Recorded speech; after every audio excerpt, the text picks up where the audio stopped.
കശ്മീരിലെ പഹൽഗാം ആക്രമണത്തെ ലോകം മുഴുവൻ അപലപിക്കുന്നു. ഐക്യരാഷ്ട്രസഭ സുരക്ഷാ സമിതിയും ആക്രമണത്തെ അപലപിച്ചിരുന്നു. ഈ സാഹചര്യത്തിൽ ശിക്ഷാവിധി റിപ്പോർട്ടിൽ ഇടപെട്ടുകൊണ്ട് ചൈനയും പാകിസ്ഥാനും ശിക്ഷാവിധിയുടെ കാഠിന്യം മാറ്റിയതായി ആരോപണങ്ങൾ ഉയർന്നു വന്നിരിക്കുകയാണ്.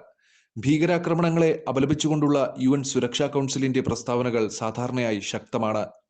എന്നാൽ പഹൽഗാം ആക്രമണത്തെ അപലപിച്ചുകൊണ്ടുള്ള പ്രസ്താവന അങ്ങനെയല്ല. 2019 പുൽവാമ ആക്രമണത്തെ അപലപിച്ചുകൊണ്ട് ഐക്യരാഷ്ട്രസഭ സുരക്ഷാ കൗൺസിൽ ഒരു പ്രസ്താവന പുറപ്പെടുവിച്ചിരുന്നു. അതിൽ ആക്രമണത്തെ ശക്തമായി അപലപിക്കുകയും എല്ലാ രാജ്യങ്ങളും ഇന്ത്യൻ സർക്കാരുമായി നേരിട്ട് സഹകരിക്കണമെന്ന് ശക്തമായി ആവശ്യപ്പെടുകയും ചെയ്തു. എന്നാൽ പഹൽഗാം ആക്രമണത്തെ റിപ്പോർട്ടിൽ കാര്യങ്ങൾ പരാമർശിച്ചിട്ടില്ല. പകരം അന്വേഷണ അധികാരികളുമായി സഹകരിക്കുക എന്ന് മാത്രമേ പറഞ്ഞിട്ടുള്ളൂ. ഇന്ത്യ ഗവൺമെന്റ് എന്ന വാക്ക് റിപ്പോർട്ടിൽ കാണുന്നില്ല. ചൈനയുടെയും പാകിസ്ഥാന്റെയും പിടിവാശിയാണ് ഈ പെട്ടെന്നുള്ള മാറ്റത്തിന് കാരണമെന്ന് പറയപ്പെടുന്നു. പ്രസ്താവനയിൽ മാറ്റങ്ങൾ വരുത്തണമെന്ന് പാകിസ്ഥാനും ചൈനയും സംയുക്തമായി നിർബന്ധിക്കുമായിരുന്നു. അതിന്റെ അടിസ്ഥാനത്തിലാണ് ഈ മാറ്റം വരുത്തിയതെന്ന് അന്താരാഷ്ട്ര രാഷ്ട്രീയ വിദഗ്ധർ പറയുന്നു. ഈ മാറ്റം വരുത്താൻ UN സുരക്ഷാ കൗൺസിലിൽ ചൈനയ്ക്ക് മതിയായ അധികാരമുണ്ട്. ചൈന ഒരു സ്ഥിരം അംഗമാണ്. മാത്രമല്ല, ചൈനയുടെ സംരംഭങ്ങൾക്ക് UN സുരക്ഷാ കൗൺസിലിന്റെ നയങ്ങളിൽ ഇടപെടാൻ തക്ക സ്വാധീനവുമുണ്ട്.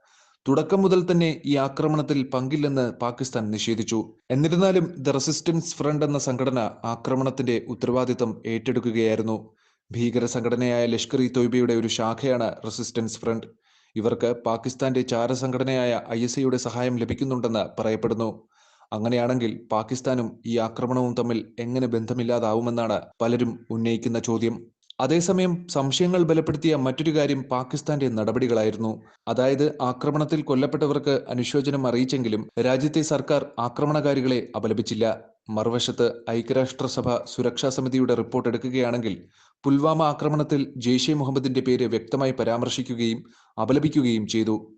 എന്നിരുന്നാലും പഹൽഗാം ആക്രമണത്തിൽ ഉൾപ്പെട്ട തീവ്രവാദ സംഘടനയുടെ പേര് പരാമർശിച്ചിട്ടില്ല. ഭീകരത ഉയർത്തുന്ന അന്താരാഷ്ട്ര സമാധാനത്തിനും സുരക്ഷാ ഭീഷണിയെയും എല്ലാ കക്ഷികളും എല്ലാ വിധേനയും ശക്തമായി ചെറുക്കണമെന്ന് UN സുരക്ഷാ കൗൺസിൽ പറഞ്ഞിട്ടുണ്ടെന്നത് ആശ്വാസകരമായ കാര്യമാണ്. സമാധാനം നിലനിർത്താൻ ഇന്ത്യയും പാകിസ്ഥാനും പരമാവധി അച്ചടക്കം പാലിക്കണമെന്നും അഭ്യർത്ഥിച്ചിട്ടുണ്ട്.